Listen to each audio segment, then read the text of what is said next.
Nautica e cantieristica sono un settore in grande crescita e non solo a Venezia, ma in tutto il panorama nazionale. Per questo quest'anno ben 4 presidenti hanno preso parte all'apertura ufficiale dello stand della Camera di Commercio di Venezia e Rovigo, main sponsor dell'iniziativa insieme ad Astonautica Venezia, e presentato un importante focus ricerca, studio.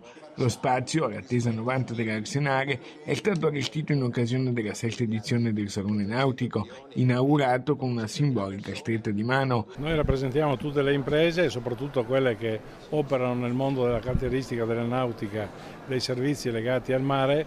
La Blue Economy non possono non avere la Camera di Commercio vicina e quindi noi non stiamo facendo un lavoro di promozione ma di sostegno a quello che è un mondo che insieme alle altre parti della provincia è vitale per un futuro, per un'economia che possa respirare perlomeno in maniera a pieni polmoni e non sempre in affanno. Per noi è un appuntamento importante, direi l'appuntamento più importante di tutto l'anno.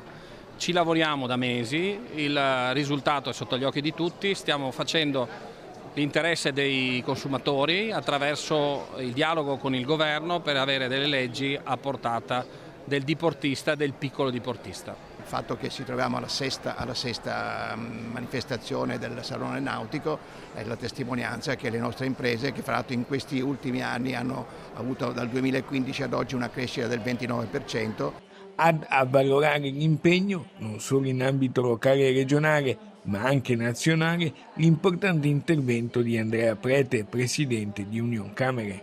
È una importante risorsa quella dell'economia del mare per il nostro paese perché tocca tanti ambiti, tocca quello della cantieristica, quindi delle produttori di barche, tocca la pesca, tocca il turismo, tocca la ristorazione.